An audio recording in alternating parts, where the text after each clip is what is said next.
Action. We're going to come into Adho Mukha Virasana, Adho Mukha Svanasana, Adho Mukha Virasana again. So the way we're going to work today, most of you will know these poses. Last time I taught this pose in this group, we were talking about moving these thighs back. This is really important, deepening the crease. If the buttocks lift, then you place a foam pad or whatever you need between your bottom and your heels. If your head doesn't reach the floor, that is absolutely fine. You can put some support under there. What you don't want to do is shorten the front of the body. So by that, I mean this action, or this action. All right, can you see there the spine is kind of curving over? And it's much better to have maybe even a big pile of foam pads and keep this length here as you're coming forwards. And that is fine. Some of you will be able to reach the floor. From here, we're going to come to Adho Mukha Svanasana. So I want you to lift up and then bend your knees. Lift and bend. We're staying on the balls of the feet when we're doing this. We're just easing the legs out a little bit and then come back into your Adho Mukha Virasana. All right, let's do together. So those who can't do Adho Mukha Virasana because of difficulties in the knees, then there is the alternative pose seated on the chair. For those who are able to sit back on the heels, draw these thigh bones back. These muscles get very tight, these frontal thigh quadriceps. So we have to work in these poses to lengthen these big muscles, to let us start to move. You can't move without these big muscles being involved. All right, so once you get to here, stop. Because then the brain takes over and you try and get your head onto the floor. So you have to just stop here and let your abdomen recede towards your spine. Let these frontal creases move back. Extend your breastbone and your collarbones towards the narrow end of your mat. So lengthen the front of the body. Then creep the hands forwards, keep your arms active, rest the head down. So again, as I say, you can take your head up onto, maybe you need 4 foam pads, maybe you need a bolster between your bottom and your heels and the foam pads. Don't worry about taking more equipment. Focus on getting the alignment, and the alignment is opening the chest here. So we can't open the chest if we coil over like a woodlouse. Okay, we have to lengthen ourselves out.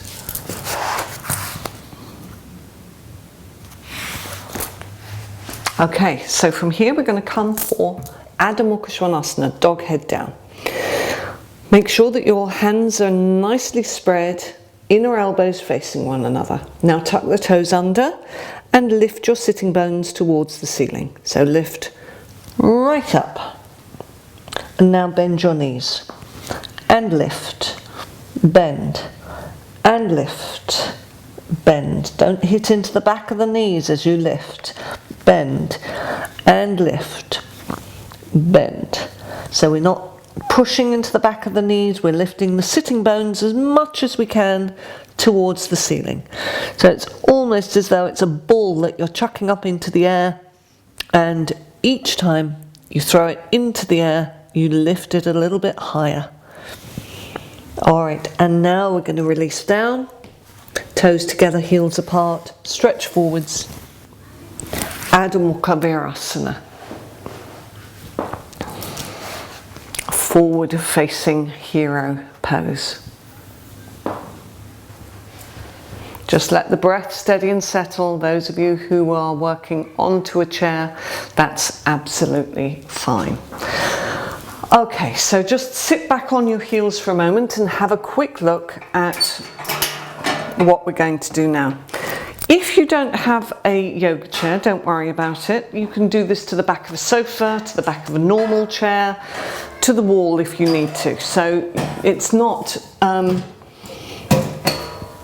yoga chair is handy, but it's not obligatory. So I'm just going to show. We're going to take the feet quite wide here, first forward bends. And you're going to lift these legs, hinge forwards, and take your hands to the back bar of the chair. Now when you do that, those of you with very flexible lumbar spines, who are quite mobile in your body, don't let yourself sink like that. You've got to lift your navel towards your chest. You can always put your hand here and just feel. If you've got a valley here in your spine when you're in that pose, then you know that you're needing to lift the frontal hip bones more and move the abdomen more towards the spine. All right, so let's give this a go. Line up the outer edges of the feet with the outer edges of the mat. Now, if you're working onto the back of a sofa or something, you might not be able to do that. Your mat might be the other way around. But if that's the case, then you would just get approximately the distance and push down into the outer foot bones. So from here, pressing down into the outer foot bones, lift your kneecaps and your thigh muscles. So activate the thighs, grip them to the bone, lift your frontal pelvic bones, hinge forwards, and take your hands to the back of the chair. So I'm a little bit far away from the chair at the moment. So once you're in the position, don't flop into it. You have to press down into the outer edges of the feet, lift the inner ankles. And you can take one hand off the back of the chair and just feel this part of your back waist. Have you got a big dip in your spine? Some people will have a valley, like the Rift Valley going down the center of the spine. So you have to get rid of that by activating the abdomen and softly moving it towards your spinal column. Lift your frontal hip bones.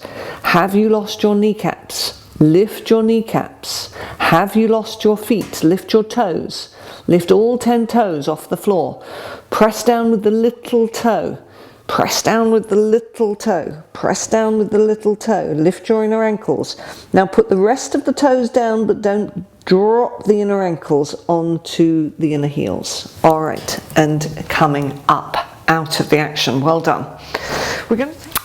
So let's just see how we get on. If you have knee, hip or back problems, then you step your feet apart. Otherwise you can jump. Push down into those outer feet. These inner ankles, imagine you still had that brick there that's lifting through the inner ankles. Lift through your inner knees, lift through your inner groins, lift through your frontal pelvic bones, and let the tailbone weight down. Imagine that on the base of your spine, where your tailbone is, you've got a heavy weight. Let that lengthen down. Keep your legs very strong and active. So from here, put your fingertips onto your frontal hip bones and hinge forwards and take your hands to your chair. Now, if like me, your chair is too close to you, you're going to have to move yourself or you're going to have to move your chair. So I'm going to do both so that you can see what happens. So I'm moving back and pushing that forwards. Now once you're in position, make sure that your feet have not decided to do their own thing. Your middle toe should be pointing straight forwards on each foot. You should be pressing down into the outer edges of each of your feet and lifting your inner ankles. Now your hands on the back of the chair are providing a contact that enables you to lift. So I don't want you just dropping into this. Your chair is there to help you understand the lift. So yes, your armpits are moving towards the floor, so you get a very strong stretch in your shoulders, but your abdomen has got to lift up towards your spine. Maybe you can have a little detection with your hand. See how much of a valley you've created, maybe, in your spinal column, behind your waist. If you've really created that valley, then you've got to lift your frontal hip bones more and softly move the abdomen back more. Okay, heel toe your feet together. Quite a strong action, that action. All right, bring the feet together. Roll the shoulders back and down and lift through your chest. So just watch for a moment. We're coming into a Prasarita Padottanasana action again. Now, if you have a wide doorway, this is actually a very nice thing to do with a wide doorway. It might be that you've got a reasonably narrow doorway, but you can still do this with a slightly narrower stance, that's fine. But if you don't have a doorway and you do have some bricks, then you can work in this way.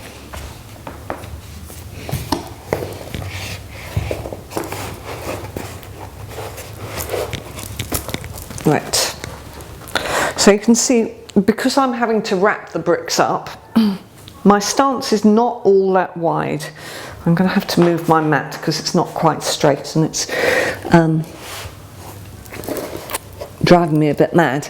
It's because none of the walls are straight in here because it's a very old building, so all the walls are at angles. So we press down into the outer edges of the feet, lift those inner ankles, and then we're going to hinge forwards to the seat of a chair. I'm just going to bring that in a little bit. All right, so we're hinging forwards to the seat of the chair. So the legs are not as wide as they were in your previous action of Prasarita Padottanasana, which is why, you know, you can work to a reasonably sized door frame. So find yourself a space or use your bricks wrapped up like this. Press the outer edges of your feet into your support. So this should be nice and secure. Should make you feel as though your feet are not going to move anywhere. You're not in danger of sliding out into the splits doing this. Now push down firmly into the outer foot bones and lift inner ankles, inner knees, inner groins, frontal hip bones. So keep those legs really firm and active. These thigh muscles should not be moving anywhere. They should be attached to the bone. From here, hinge, look forwards. Abdomen soft and moving towards the spine. Hinge forwards, draw the shoulder blades down towards your back waist and extend your hands onto the seat of your chair. Now once you're there, you have to go through all of the actions again. Lift your toes, press down with the little foot, press down with the little toe and then extend the rest of the toes onto the floor. But keep your arches lifting, keep your inner ankles lifting. Look at your legs. Are your kneecaps lifting? You should be able to see your legs. Have leggings on or shorts on so you can watch what your legs are doing. It's really helpful. I know sometimes it's not warm enough in this country to do that. All right, lift the inner thighs, lift the inner groins. Now, what's happened to your spine? Has it started to drop towards your abdomen? Or is your abdomen lifting softly towards your spine, creating a nice flat area at the back of the waist? Okay, and now coming up, heel toe your feet together and bring your feet into Tadasana. Just bring inhalation, fine exhalation through the nasal passages. Okay. So we're now going to come into Prasarita Padottanasana again, taking the hands onto bricks. So we're coming a little bit lower now. Many of you can get to the floor, I'm aware of that, but we're working on getting the legs as active as possible and getting the lift of the frontal body in this pose. So it's quite useful to bring the hands down onto supports to get that understanding. So I'll just show. You know all of these actions. We're taking the hands down, we're extending forwards. Now then, If you can keep all of those actions in the legs, that's when you can start taking your hands down. But we're going to get all of those actions in the legs before we do that. So from Tadasana, step or jump. Now make sure that your heels are in line with one another. Sometimes one foot comes forwards when you jump. Make sure that your middle toe is pointing directly forwards. Imagine you had those bricks either side of your feet. You've got to push down into the outer edges of the feet. Lift your toes up. Put your little toe down. Might give you a little bit of cramp. Don't worry about it, you just have to stop and rub that.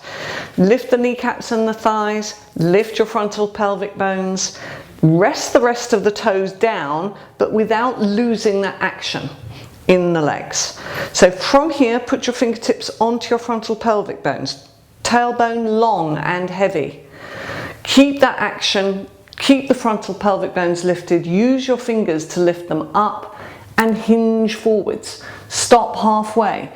Do you think you've created a valley in the back of your spine, in the back waist area? If so, open it out. Take your hands down to your bricks. Now just wait there for a moment and re-establish all of those actions. Go through outer foot bones down, inner ankles lift, toes lengthen along the floor, don't grip with your toes. Kneecaps, lift them up firmly into your thigh muscles. So you have to tighten those kneecaps up and contract your thigh muscles. Draw the shoulder blades down towards your back waist. Keep the frontal pelvic bones lifted. Then see if you can turn your bricks. If this is problematic for you, then by all means you keep on the higher support. You can have your hands onto the seat of a chair, that's absolutely fine.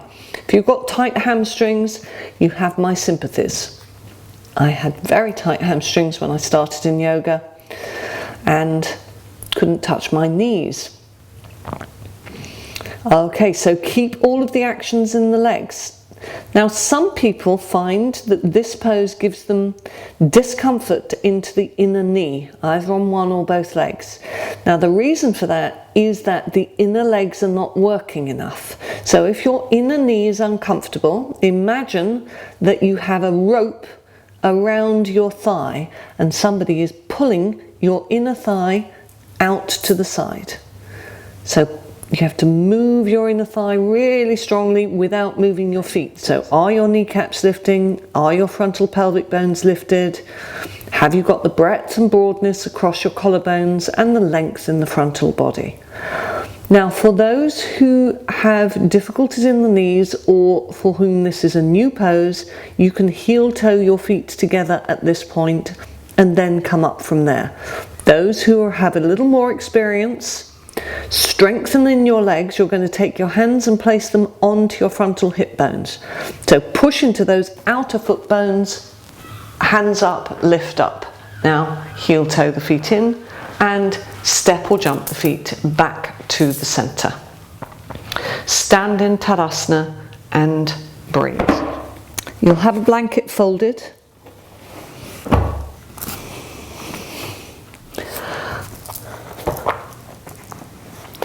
The blanket can go underneath the forehead. I want you to take your toes together and let your heels come apart.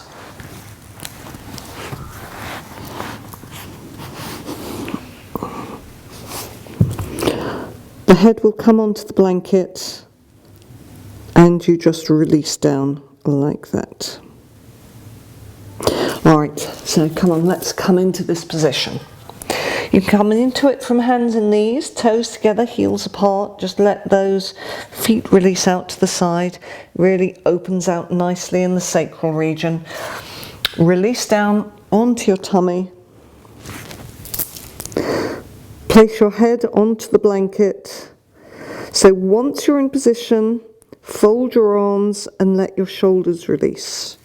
Let the feet release. Let everything go.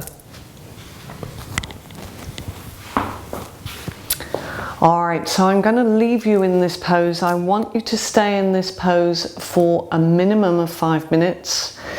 10 minutes if you've got it. If it's uncomfortable on your back, then by all means you can put a bolster underneath your knees and work in that way instead. You all know how to do that, I suspect, by this time.